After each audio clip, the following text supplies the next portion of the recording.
Now I'll invite Richard Petty up to tell you about the upcoming Thought Leaders Lecture Series, and you'll definitely want to attend them to learn and be inspired.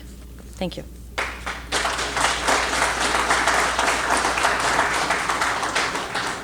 Thank you very much, Jen, for moving us through those very exciting 4 initiatives. And I'd like to just reprise a bit. First of all, where's Shannon? Shannon? Right there in the first row. Shannon, thanks for heading up to Citizens for Carnegie. Great towns have vibrant libraries. They simply do. It's been proven true time and time again. And unfortunately, our library has been left behind. You mentioned 5 communities that have had revitalizations or brand new like Leamington, and we're not one of them. So I'd like to think this is one of our first steps with a refresh. And I know that Shannon and Lori and I have talked. I'm really hoping it's the start of something that's much bigger, because this town, if you really want a healthy, vibrant town, you need a healthy, vibrant library. So thank you for that.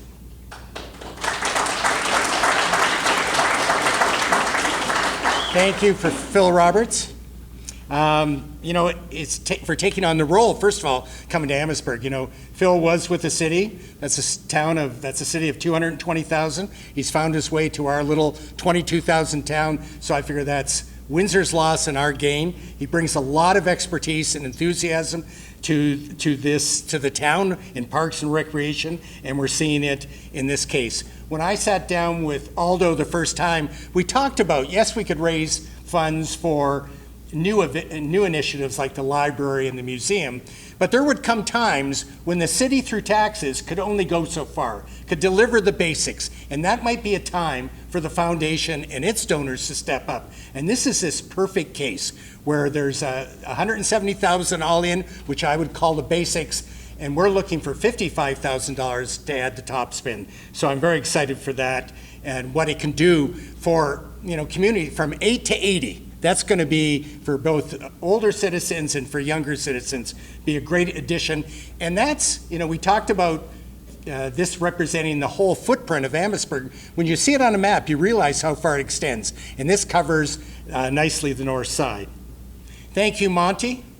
Where's Monty? Right there. Monty Logan. You know, I'm old enough now that I lived through the assassination of Martin Luther King.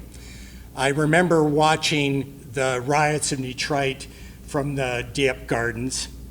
My wife and I have traveled around the world and visited Juno Beach and which recently last summer, the concentration camps in Germany. And frankly, I thought all that shit was done. And here we are, as Monty covered so well, it seems to be bubbling back up. And I love the roots of our museum and what it did. You know, those 50,000 people that were introduced to freedom by coming to Canada. And I think the message that you have and what we can support can add to that message. So thank you, and all the freedom supporters that are here tonight.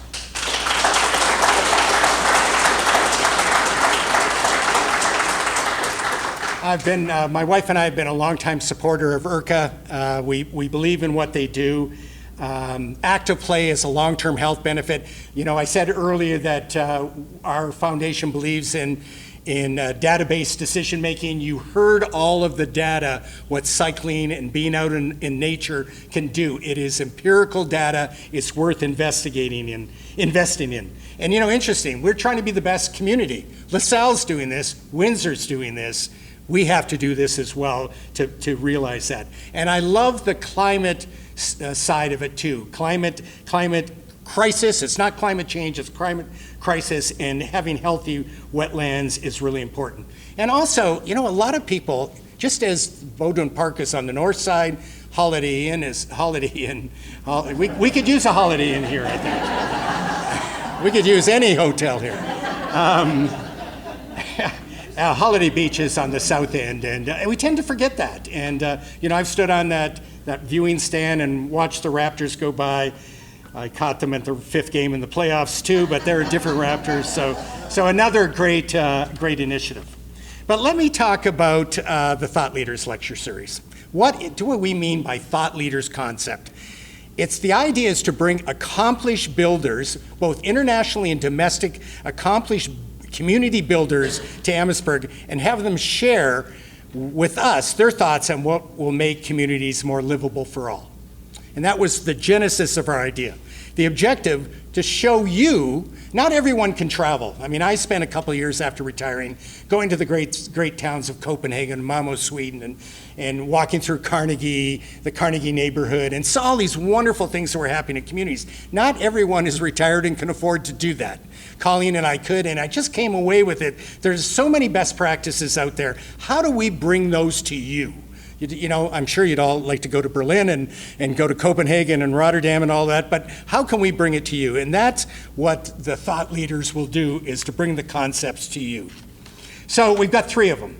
Our first one is a really good friend of mine, and we are so fortunate to have Gil Penalosa. He said, you know, he's in London today. I think he just got back from Russia. He's been all over the world. He's spoken at 400 communities and cities. He's recognized as one of the top 100 most influential urbanists in the world. He's founder of the group 880 Cities, which means a town and a city should be as good for 8-year-olds as 80-year-olds. He's received numerous awards, and he will be coming on August 27th right here in this room. We're going to pack it full of hopefully 150 to 200 seats. And his speech is going to be creating a vibrant and healthy community or becoming irrelevant.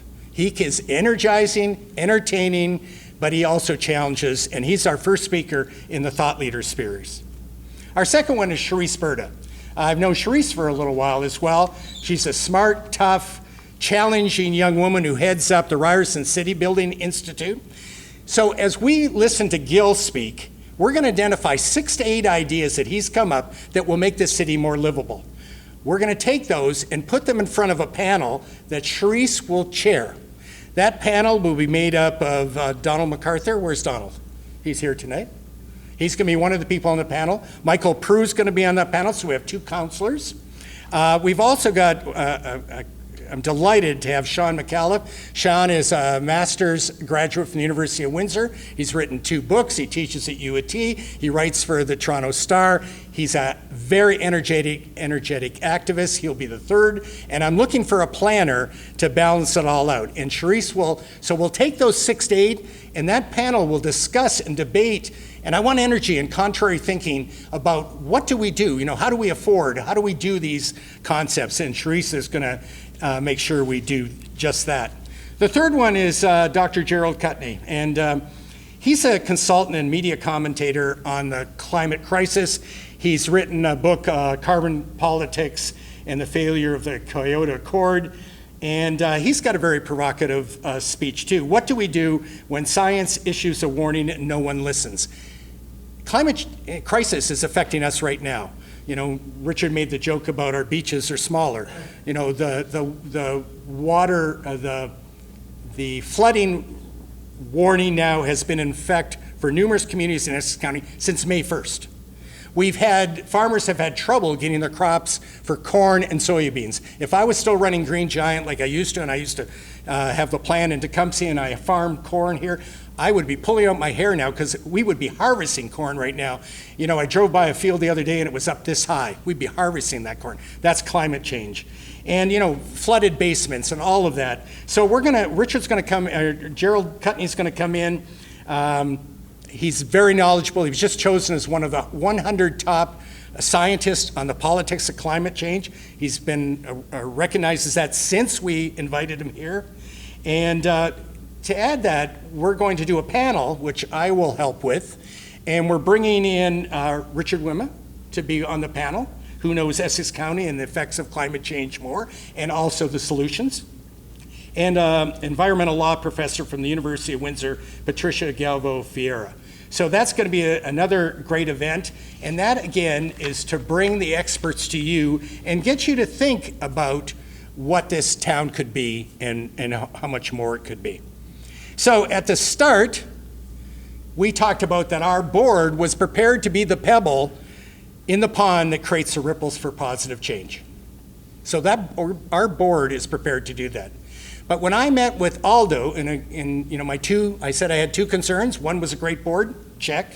The other concern was how generous is our community? And we're about to find out. Already we have some monies put against these, And I think we've had some other numbers that Lyndon will update shortly, but we're still a long ways to go. So how can you be the pebble that creates the ripples for positive change?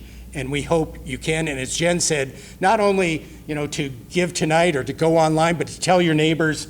And this board is prepared to, you might have checked a box that said, I'd like to learn more. We'll be happy to come out and talk to you one-on-one. Now, as I said, we need your help. Pick out one. Jen said it best, or two, or all of them. No amount is too low. Do it tonight. Do it online at amherstburgfoundation.org or contact us at the foundation. Please be generous to help make Amherstburg a better place to live and visit.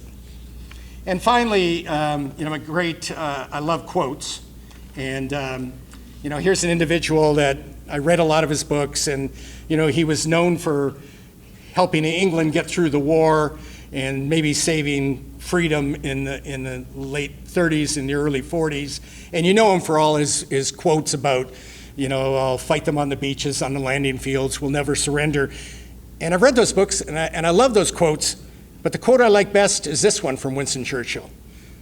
We make a living by what we get, we make a life by what we give.